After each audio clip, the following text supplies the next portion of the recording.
ओम शांति। 22/7/2022 के ईश्वरीय महावाक्य हैं। आज मीठे मीठे प्यारे प्यारे सुखदाता, सुख करता, ज्ञान दाता, ज्ञान के सागर शिव परम पिता परमात्मा ने हम आत्म पंछियों से मुरली के महावाक्यों में कहा, मीठे बच्चे अब दुख के बंधनों से छूट सुख के बंधन में जाना है। इसलिए पुराने कर्म बंधन के हिसाब किताब सब चुकतू करने हैं। प्रश्न है मुरली का, इस युद्ध स्थल पर बेहद की बॉक्सिंग कौन सी है? बॉक्सिंग में विजय का आधार क्या है? उत्तर में बाबा ने कहा, माया रावण से तुम बच्चों की बेहद की बॉक्सिंग है। इसे ही बाबा ने मल्ल युद्ध कहा, इसे ही मल्ल युद्ध कहा जाता है। इस बॉक्सिंग में विजयी बनने के लिए बुद्धि में रहे हमने कल्प कल्प जीत पाई है। कोई पहली बार लड़ाई नहीं है और पहली बार की जीत नहीं है। सदा ही लड़ाई चलती रही और सदा ही जीतते आए, तो इसमें कोई नई बात नहीं, कोई नई जीत नहीं। माया रावण पर जीत पाने के लिए पांचों भूतों का दान देना है, जरूर देना है, नहीं तो फिर जीत कच्ची है, पक्की नहीं है ना। दान में देकर फिर कभी वापस नहीं लेना है। क्या नहीं लेना है वापस? दान देकर के 5 विकारों को। अगर दान देकर वापस लिया, काम क्रोध के वश हुए तो सब भूत फिर सताने लगेंगे। गीत है, एक तू ना मिला सारी दुनिया मिले तो क्या मिला, एक तू जो मिला सारी दुनिया मिली। बाबा ही संसार है। ओम शांति। यह रिकॉर्ड है जो बंधन से मुक्त हो संबंध में आए हैं। इस समय है माया का बंधन, इसको ही आसुरी बंधन कहा जाता है। अब तुम्हारा है ईश्वरीय संबंध, बंधन में है दुख, संबंध में है सुख। इसलिए कहते हैं, दुख के बंधन काट हमें सुख के संबंध में लाओ। भक्ति मार्ग में भक्तों की पुकार होती है, भगत अर्थात भगवान को याद करने वाले। परंतु दुनिया में एक भी भक्त नहीं जिसको भगवान का पता हो। इसलिए आधा कल्प से भक्ति मार्ग चला आता है, साधु भी साधना करते हैं। भगवान से मिलने के लिए साधु साधना करते हैं, तो भगवान से मिलने के लिए बंदगी करते हैं। भगवान तो एक है, उनसे वर्षा मिलता है। हद के बाप का वर्षा तो है, फिर भी बेहद के बाप को याद करते हैं, क्योंकि हद के वर्षे में दुख है, बेहद के वर्षे में सुख है। यह भी तुम जानते हो। तुम्हारे बंधन काटने के लिए बाप सम्मुख बैठे हैं। गाया भी जाता है, दुख हरता सुख करता। दुख हरता शांति करता नहीं कहेंगे। सभी शांति में चले जाएं, फिर तो सृष्टि ही ना रहे। इसलिए दुख हरता सुख करता कहा जाता है। सबको सुख देते हैं, मुक्ति पाते हैं। जीवन मुक्ति के लिए सिर्फ मुक्ति कहें, वो फिर मोक्ष हो जाए। मुक्ति के साथ जीवन मुक्ति जरूर है। जीवन मुक्ति है सुख का संबंध, जबकि आत्माएं सतो प्रधान है, तो सुख ही सुख है। यहाँ तुम आए हो दुख के बंधन से छूटने के लिए, दूसरे तरफ सुख के संबंध में जुटते जा रहे हो। कर्म बंधन का हिसाब किताब चुकतू करना पड़ता है, यह तो सभी को करना पड़ेगा। नई दुनिया में दुख है नहीं, पहले पहले है सुख का संबंध, बाद में फिर दुख का बंधन शुरू होता है। एक बार की कहानी याद आती है। एक बार भगत के ऊपर भगवान जब प्रसन्न हुए तो भगवान ने कहा भगत से, मांगो बस, तुम मुझसे क्या चाहते हो? खुश होकर भगवान ने वरदान मांगने के लिए भक्त से कहा। तो भगवान ने पूछा कि कहो बच्चे, पहले सुख चाहिए या दुख? तो भगत ने भगवान से कहा, भगवान पहले सुख चाहिए, तो पहले सुख आता बाद में दुख आता है। अच्छा, तो इस तरह से वह बाबा कहते बाद में फिर दुख का बंधन शुरू होता है। पहले सुख का, सुख दुख सब खेल के लिए हैं। तुम बहुत सुख तो बहुत दुख भी देखते हो, वह थोड़ा दुख तो थोड़ा सुख देखते हैं। भारत जो हेवन सॉल्वेंट था, तो बाबा कहते हैं जो नई दुनिया है उसमें क्या होता है, दुख है नहीं। तो पहले सुख का ही संबंध, बाद में फिर दुख, तो यह दोनों दुख और सुख का खेल है ना। तो वह तो थोड़ा सुख तो बहुत दुख भी देखते हो ना, वह थोड़ा दुख तो थोड़ा सुख देखते हैं। भारत जो हेवन सॉल्वेंट था अब है हेल इनसॉल्वेंट है। अब नरक है ना, सबसे नया था अभी सबसे पुराना है।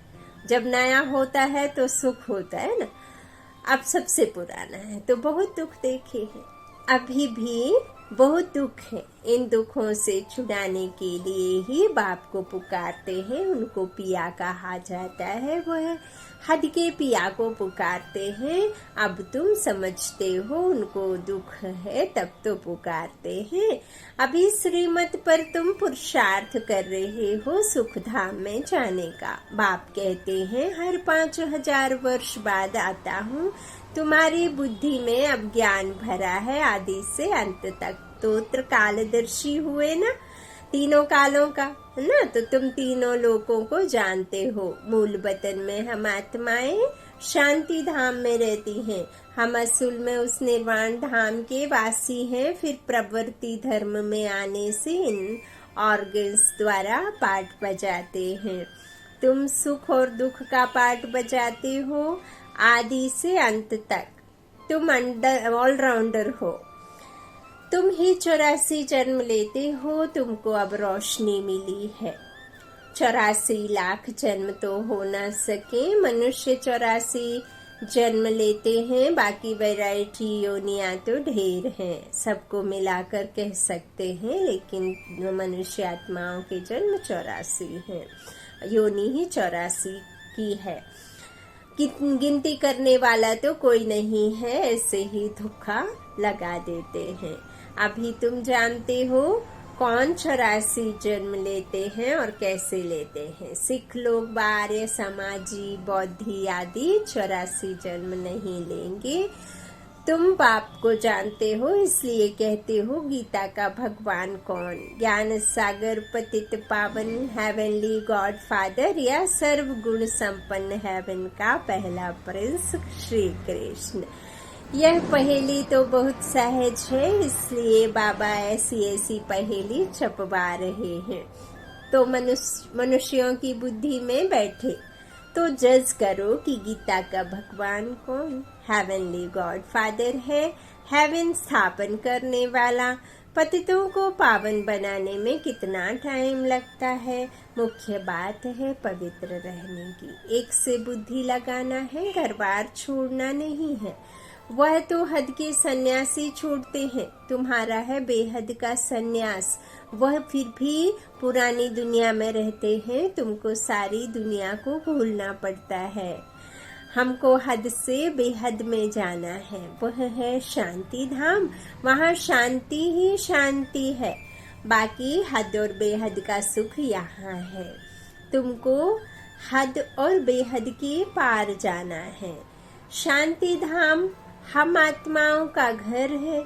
वहाँ कोई पार्ट आत्मा बजाती नहीं है, क्योंकि ऑर्गन्स नहीं। तो ऑर्गन्स नहीं है, फिर ड्रामा अनुसार तुम्हारा सतयुग का पार्ट इमर्स होता है। तो तुमने पार्ट बजाया है, कल्प कल्प वही पार्ट बजाते हो। यह बातें तुम्हारे सिवाय कोई बता नहीं सकते। सुख का संबंध और दुख का बंधन तुम जानते हो।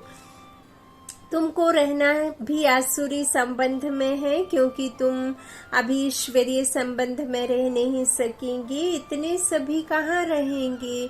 फिर तो सन्यासियों मुआफिक हो जाएं, कुटुंब को कहाँ ले आएंगे। बच्चे वृद्धि को पाते रहेंगे। पहले छोटा घर था, 3 पैर पृथ्वी के थे। तुम छोटी कोठरी में आते थे, जैसे बाबा कहते हैं घर में गीता पाठशाला खोलो, वैसे ही था। पहले है शुरू, पूछते हैं शुरू कैसे हुआ। बाबा बताते हैं शुरू ऐसे हुआ, ओम मंडली के नाम से। और कुछ एक दादियाँ और बाबा के साथ में चलती थी, हमारे मम्मा है ना, प्रकाशमणि दादी, हमारे जानकी दादी, मनमोहनी दादी, ये बहुत पहले से बाबा के साथ जुड़े हुए हैं। तो बाबा कहते हैं कि इस तरह से बाबा से पूछते हैं तो फिर बाबा बताते हैं कि पहले 3 पैर पृथ्वी के लिए, फिर पीछे बड़े मकान लिए। इस तरह से शुरुआत हुई। बच्चे भी बहुत आगे, भट्ठी बनी, मोटरें, बस आदि भी रखी। इसलिए बाबा बच्चों को कहते हैं 3 पैर पृथ्वी लेकर पाठशाला खोलो तो तुम सारे विश्व का मालिक बनते हो। गाते हैं ईश्वर विश्व का मालिक है, परंतु तुम जानते हो विश्व सृष्टि को कहा जाता है। बाप तो मालिक बनते नहीं है, सृष्टि पर आकर के वो अपना ऐसा कोई भी राज्य भाग्य संभालते नहीं है। वो तो सिर्फ सृष्टि की रचना करने रचता बाप आते हैं। तो बाबा कहते हैं बाप तो मालिक बनते नहीं है, बाप तो आते हैं खिदमत, सेवा करने। जब सारी यूनिवर्स दुखी होती है, यह गॉड की यूनिवर्सिटी सारी यूनिवर्स के लिए है, कॉलेज भी है। बाबा ने कितने बड़े बड़े सेंटर्स बनवाए हैं ना, तो बाबा की मर्जी ना हो तो कैसे बने। तो यह गॉड की यूनिवर्सिटी सारे यूनिवर्स के लिए है, विश्व भर के लिए। कॉलेज भी है, सबको सदगति मिलती है, दुर्गति में भी जाते हैं ना। सूक्ष्म वतन मूल वतन में तो दुर्गति में नहीं जाते हैं, इसलिए यूनिवर्सिटी से सारे यूनिवर्स का कल्याण होता है। यह बातें कोई शास्त्र में नहीं है, सभी की गति सदगति के लिए कहते हैं मुझे आना पड़ता है, नहीं तो पावन कैसे बनेंगे। रावण भी कितना समर्थ है, तुम हमारे तरफ आते हो, रावण फिर खींच लेते हैं। माया बड़ी दुष्टर है, माया तुमको दुख में ले जाती है।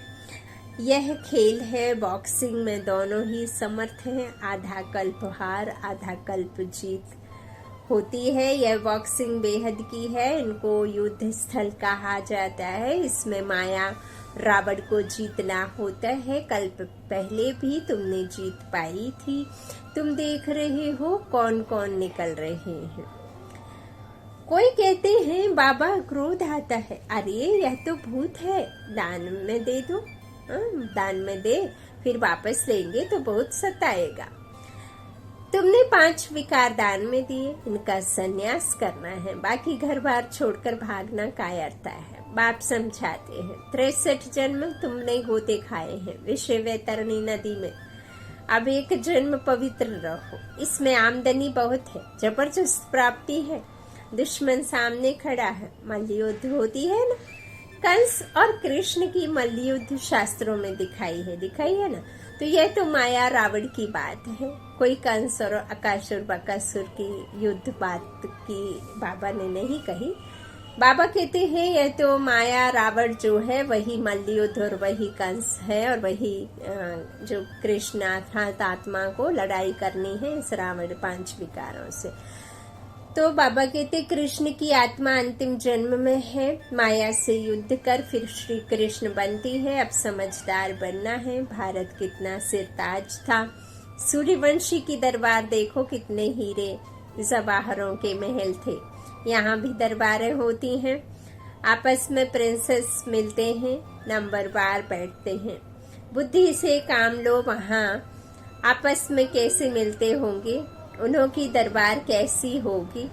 रात को बत्ती देखने में नहीं आती, रोशनी ही रोशनी है, साइंस काम में आती है, गुम नहीं होती। तुम भारत को स्वर्ग बनाने के निमित्त बनते हो, स्वर्ग का द्वार खोलते हो। वह शंकराचार्य, यह शिवाचार्य। बाप कहते हैं मैं ज्ञान का उच्चारण करता हूँ। गीत में सुना कि आप मिले तो सारी दुनिया मिली, उनसे उच्च होते नहीं। सर्व मनोकामनाएं पूरी होती हैं स्वर्ग में, सब सुख मिल जाते हैं। आगे भी टेलीफोन, बिजली, मोटरें आदि थोड़े ही थी। हमारे आजे पराजे की तरफ थोड़े से बुद्धि ले जाओ तो वहां तो लाइट, गाड़ी, मोटर, फोन आदि कुछ भी नहीं था ना। अभी हुई है, सब 100 साल के अंदर की है और सब 100 साल में खत्म हो जाती है। वहां तो साइंस बहुत काम देती है। जो अभी साइंस वाले, मेमोरी वाले हैं, जिनके आत्मा में ये ज्ञान है साइंस का, वह ज्ञान वहां जाकर के काम में आएगा, है ना। तो अभी जो हुआ है वहां तो साइंस बहुत काम देती है। अभी भी विलायत में 7 रोज में मकान तैयार कर देते हैं। यहाँ के मनुष्यों की बुद्धि तमो प्रधान है। यहाँ की भेंट में उन्हों को रजो प्रधान कहेंगे। तुम बच्चे यह सब जानते हो। दुनिया को बदलना होता है, इसलिए यह महाभारत लड़ाई है। तुम्हारी बुद्धि खुल गई है। कैसे युद्ध के मैदान में खड़े हैं, माया सामना करती है। बाप कहते हैं पूरा योग लगाओ। तुम भी निर्वाण धाम के रहने वाले हो। जैसे बाबा वैसे तुम बच्चे। बाप तुम्हें विश्व का राज्य देते हैं, उसके बदले दिव्य दृष्टि की चाबी अपने पास रखते हैं। कहते हैं यह हमारे काम की है। अब दिव्य दृष्टि दाता तो दिव्य दृष्टि उसी के पास रहेगी, वो आकर के देगा। अब वो विश्व की मालिक तो बनते नहीं हैं, तो दिव्य दृष्टि वो अपने पास रखते हैं। यह सब बुद्धि से समझने की बातें हैं। बाबा कहते हैं यह कोई कम बात है क्या? तुम विश्व की बादशाही तुमको देता हूँ। तो बाबा कहते हैं तुमको खुश करना होता है ना। इधर बाबा ने हमें कहा कि जो हम तुम्हें विश्व का राज्य भाग्य देते हैं, उसके बदले दिव्य दृष्टि की चाबी मैं खुद अपने पास रखता हूँ। कहते हैं यह हमारे काम की है। भक्ति मार्ग में तुमको खुश करना होता है, बाकी किसको देता नहीं हूँ। तुमको विश्व की बादशाही देता हूँ। यह कोई कम बात है क्या? दिव्य दृष्टि की चाबी भी कोई कम थोड़े ही है ना। बाप समान आप समान बनाने की रास्ता बाबा ने दिखाया हमें। तो खेल कैसा है? जो अच्छी रीति समझते हैं अंदर खुशी में रहते हैं। जन्माष्टमी पर भी समझाया, कृष्ण की जयंती नहीं, यह परम पिता परमात्मा ही जयंती गाई जाती है, उनकी ही है। पहले कृष्ण जयंती मनाते हो, शिव जयंती कहाँ गई? पहले शिव जयंती हो, फिर तो कृष्ण का जन्म हो। जब काली घटा, एकदम काली रात हो, तब शिव आए, तब तो फिर कृष्ण का जन्म हो। सतयुग ऐसे तो नहीं आ जाता ना। जब तक स्वयं परमात्मा यहाँ आकर के ये अंधेरा रात खत्म करने का हमें रास्ता ना दिखाए। तो पहले शिव जयंती, फिर कृष्ण जयंती। शिव बाबा ही भारत को स्वर्ग बनाते हैं। कहते हैं कल्प के संगम पर आकर राजयोग सिखलाता हूँ। महाभारत की लड़ाई हो तब नर्क का विनाश, स्वर्ग की स्थापना हो। शिव बाबा शिवालय स्थापन करते हैं, रावण वैश्यालय बनाते हैं, जिससे श्री कृष्ण ने पद पाया। उसका किसको पता ही नहीं है। वास्तव में शिव जयंती ही मुख्य है। बाकी तो मनुष्य जन्म लेते रहते हैं। जो पूज्य देवताएं हैं वही फिर पुजारी बनते हैं। तुम्हारी बुद्धि में सारा राज है। सो भी नंबरवार पुरुषार्थ अनुसार बाबा तुमको समझाते हैं, तुम फिर औरों को समझाते हो। प्रिंसिपल आदि को भी समझाना चाहिए। यह जो स्कूलों में हिस्ट्री, ज्योग्राफी पढ़ाई जाती है, यह तो अधूरा ज्ञान है। मूल वतन, सूक्ष्म वतन, स्थूल वतन, इन सब का राज समझाना चाहिए। इनको जानते नहीं, बाकी अंग्रेजों, मुसलमानों आदि की हिस्ट्री, ज्योग्राफी ले बैठे हैं।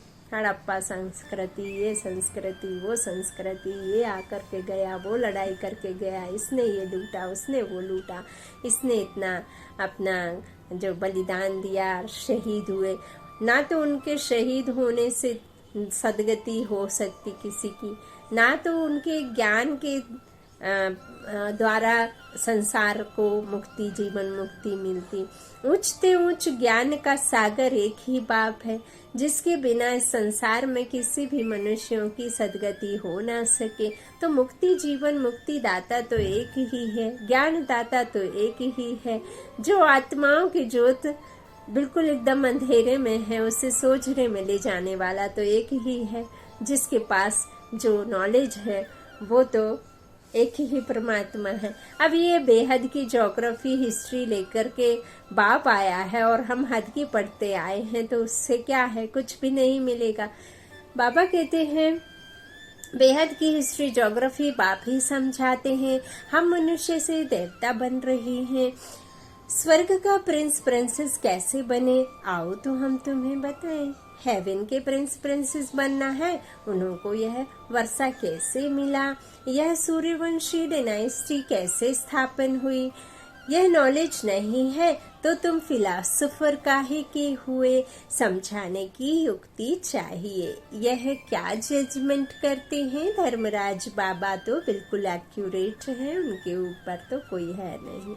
बाबा के साथ साथ बाबा ने कई बार कहा कि मैं किसी को सजा नहीं देता, लेकिन जो मेरा राइट हैंड है धर्मराज, वो मेरे साथ साथ चलता है। जो तुम सब बच्चों के हिसाब किताब चुकतू करने साथ खड़ा रहता है, तो उससे बचने के लिए तुम्हें अपने पुराने हिसाब किताब चुकतू करने के साथ साथ अभी इस जन्म के चुकतू करना और आगे फ्यूचर के लिए भी जोड़ने के लिए अकाउंट इकट्ठा करना है। काय का अकाउंट इकट्ठा करना है, कोई स्थूल धन का अकाउंट नहीं जमा करना है, आपको अपने कर्मों के अकाउंट को जमा करना है।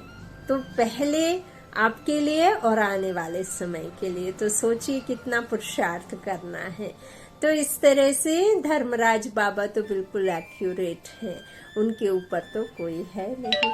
यहाँ तो एक दो के ऊपर है, सच्चा सच्चा धर्मराज तो सिर्फ एक है। अच्छा, मीठे मीठे सिक्की लाधे बच्चों प्रति माता पिता बाप दादा का याद प्यार और गुड मॉर्निंग। रूहानी बाप की रूहानी बच्चों को नमस्ते। हम रूहानी बच्चों की रूहानी माता पिता बाप दादा को याद प्यार और गुड मॉर्निंग। शुक्रिया बाबा, मीठे बाबा, प्यारे बाबा, सबका साथी सबका सहारा। मेरा तो एक बाबा, दूसरा न कोई। मैं आत्मा बाबा की परम प्रिय, परम पवित्र, परम प्रिय आत्मा।